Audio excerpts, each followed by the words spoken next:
Today, thanks to a new opening of Parco Colosseo, we will traverse a portion of the Imperial Palace on the Palatine, overlooking the Circus Maximus, to gain access to two sites normally closed to the public, a slave school and the headquarters of the Heralds. Hey, here is an incredible experience. So at the base of the Palatine Hill across from the Circus Maximus, we have the remains of the Skolola Praonum. This is identified through the preserved frescoes and mosaics on site that it was a hall for the messengers, the heralds. That's the leading interpretation. And now it's accessible to the public with an accessible ramp.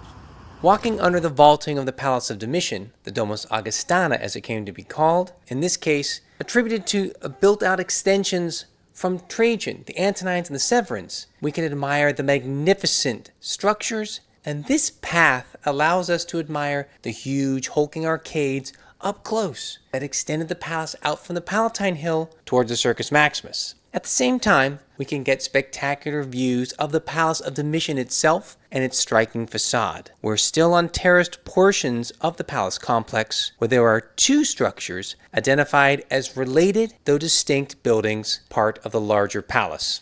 The first building is the so-called pedagogium. We can explore it from the exterior. It has a monumental portico in front that has been reconstructed in the 1930s, though it was already discovered in the 19th century. We can admire this anastylosis reconstruction from the 30s, and behind the portico, there are a number of rooms with simple black and white mosaics of the Severan period. The published site plan gives us the sense of a multi-roomed, two-storied building, but the smoking gun that helped the archaeologist identify this building as a pedagogium, a slave school, are the graffiti preserved on the walls. 369 of them. A phrase that is repeated on a lot of the graffiti is exit de pedagogio, which means something like he was discharged, literally went out from the pedagogium, slave school. We have to be aware that household slaves belonged to the emperor and were trained in the palace. The only other such slave school from Rome, preserved in inscriptions, was the Pedagogium ad Caput Africae on the Caelian Hill.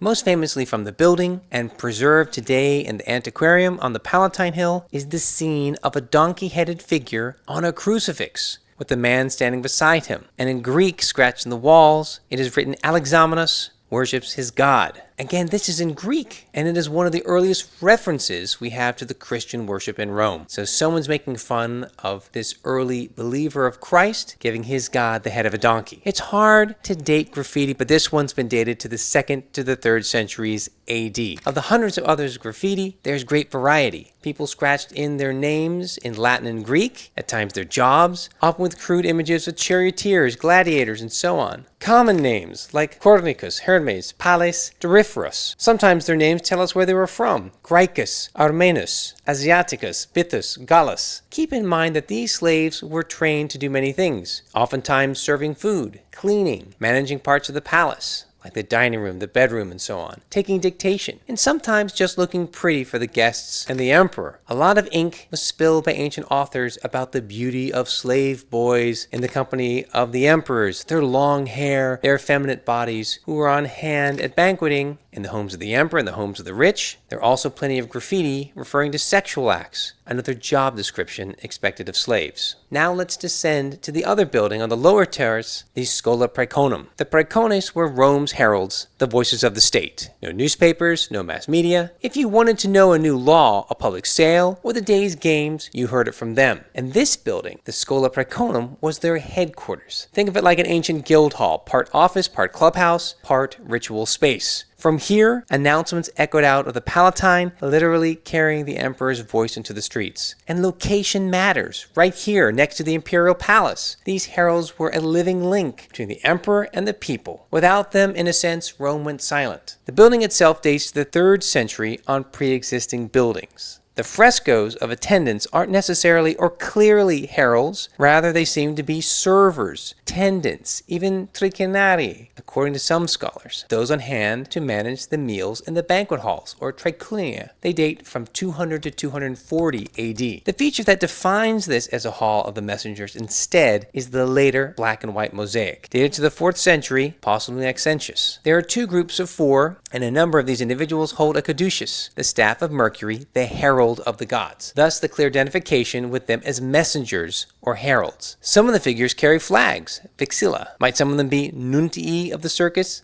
Announcers? That's another hypothesis. Still another scholar calls them a group, apparitores, attendants. At any rate, some sort of public servant. What exactly did they do? For the emperor at the games? Only at the games? Other parts of the city? Or more in general, were they working for the imperial household in many tasks? So we're not 100% sure of the roles of all the men in the mosaics, but the presence of the caduceus is the safest bet for us to call some of them heralds. We do know the site was abandoned by the 5th century according to excavations in the 1980s, and this site opening now is going to spur on more excavations, as we can note the disparity of the ground level in these halls in comparison with the lower level of the mosaic floor. At any rate, we do peer in the backside of the walls beyond these adjacent buildings. There are clear signs that they've reached back further into the hill and potentially connected to the pedagogium above. Once again, we've been able to dig deeper into ancient Rome and see yet another little known site. Thanks for traveling to Rome with me. Be sure to like this video and subscribe, and share it with others